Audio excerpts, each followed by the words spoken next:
AI smart है लेकिन boss कौन?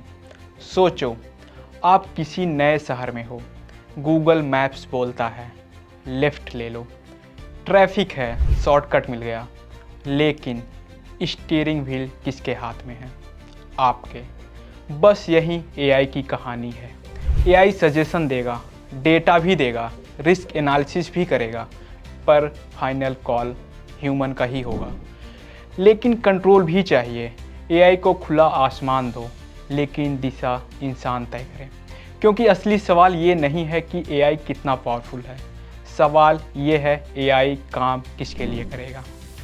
अगर एल्गोरिदम इंसान से बड़ा हो गया, अगर वैल्यूज पीछे छूट गई, तो टेक्नोलॉजीज अपग्रेड नहीं, प्रॉब्लम बन जाएंगी।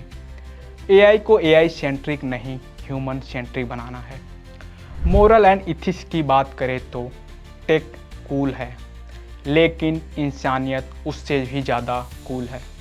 अकाउंटेबिलिटी की बात करें तो एआई गलती करे तो सिस्टम एरर बोलकर भाग नहीं सकता, रिस्पॉन्सिबिलिटी फिक्स होनी चाहिए।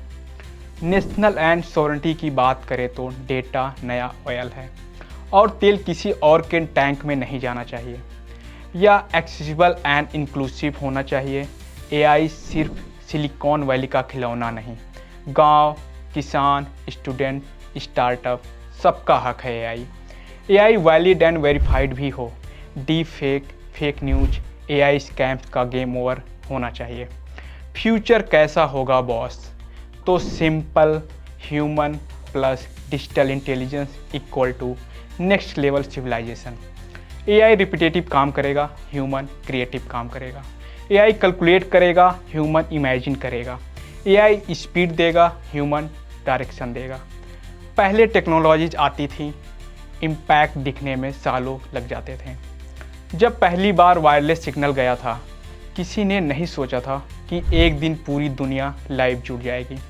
लेकिन अब मशीन लर्निंग से लर्निंग मशीन तक का सफ़र क्रेजी फास्ट है। स्पीड अनरियल है, स्केल मैसिव है। एआई मशीन को स्मार्ट बना रहा है, लेकिन उससे भी बड़ा सवाल ये है, ये इंसान को पावरफुल बना रहा है। अब सवाल ये नहीं है कि एआई क्या कर सकता है, सवाल ये है हम एआई से क्या करवाना चाहते हैं। विजन बड़ा रखो, लेकिन रिस्पॉन्सिबिलिटी भी उससे भी बड़ी है। क्योंकि आने वाली जनरेशन को हम सिर्फ गैजेट्स नहीं देंगे, हम माइंडसेट देंगे। एआई फ्यूचर है, लेकिन फ्यूचर का बॉस ह्यूमन ही रहेगा। अब समझते हैं थोड़ा आसान भाषा में। नमस्कार, मैं हूं उत्सव और आप देख रहे हैं न्यूज इंडिया। कल्पना कीजिए, जब आप किसी अनजान शहर में जाते हैं तो जीपीएस आपको रास्ता दिखाता है, वो सुझाव देता है या रास्ता छोटा है, यहाँ ट्रैफिक है, यहाँ से मुड़िए। लेकिन आखिरी फैसला किसका होता है? वो आपका होता है। इस बात को प्रधानमंत्री नरेंद्र मोदी ने भी एआई समिट में समझाया है। ठीक इसी तरह आर्टिफिशियल इंटेलिजेंस भी हमें सुझाव दे सकता है, रास्ता दिखा सकता है, फैसले आसान बना सकता है, लेकिन कमांड, नियंत्रण और जिम्मेदारी इंसान के हाथ में ही रहनी चाहिए। एआई को खुला आकाश दीजिए, लेकिन दिशा तय करने वाले मनुष्य होना चाहिए। आज सबसे बड़ा सवाल यह नहीं कि एआई कितना शक्तिशाली है, सवाल यह है कि एआई किसके लिए काम करेगा। अगर एआई इंसान के ऊपर हावी होने लगे, अगर एल्गोरिथम इंसानी मूल्यों को पीछे छोड़ दे, तो टेक्नोलॉजी वरदान नहीं, चुनौती बन जाएगी। एआई सोच के साथ एआई गवर्नेंस के लिए मानव फ्रेमवर्क पीएम मोदी ने एआई समिट में रखा है। M for moral and ethical systems.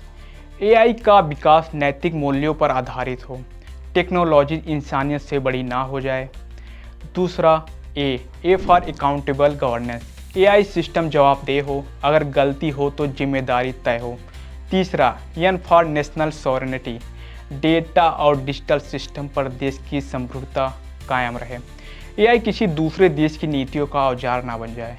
तीसरा, A for accessible and inclusive. AI केवल बड़ी कंपनियों तक सीमित ना रहे, गांव, किसान, छात्र, छोटे उद्यमी सबको इसका लाभ मिले। और चौथा, V valid and verified. AI का आउटपुट प्रमाणिक हो, फेक, डीप फेक और गलत सूचना पर सख्त नियंत्रण हो। हम एक ऐसे दौर में प्रवेश कर रहे हैं जहां इंसान और डिजिटल इंटेलिजेंस मिलकर भविष्य गढ़ेंगे। यह सिस्टम को बनाएगा ज़्यादा स्मार्ट, ज़्यादा कुशल और ज़्यादा असरदार। लेकिन इससे भी बड़ी बात है, यह इंसान को मशीन नहीं बनाएगा, बल्कि इंसान को और अधिक क्रिएटिव बनाएगा। एआई रूटीन काम करेगा और इंसान इनोवेशन, कल्पना और नेतृत्व करेगा। पहले टेक्नोलॉजी आती थी, उसका असर दिखने में दशकों लग जाते थे। जब पहली बार वायरलेस सिग्नल ट्रांसफ़र हुआ था, किसी ने नहीं सोचा था कि एक दिन पूरी दुनिया रियल टाइम में जुड़ जाएगी। लेकिन आज मशीन लर्निंग से लर्निंग मशीन तक का सफ़र तेज भी है और व्यापक भी है। स्पीड अभूतपूर्व है, स्केल अप्रत्याशित है। एआई मशीनों को बुद्धिमान तो बना रहा है, लेकिन उससे भी ज़्यादा यह मानव क्षमता को बढ़ा रहा है। अब सवाल यह नहीं है कि एआई क्या कर सकता है, सवाल यह है कि हम एआई से क्या करवाना चाहते हैं। विजन बड़ा होना चाहिए, लेकिन जिम्मेदारी उससे भी बड़ी होनी चाहिए, क्योंकि आने वाली पीढ़ी के हाथों में हम सिर्फ टेक्नोलॉजी नहीं सौंपेंगे, हम अपना भविष्य सौंपेंगे।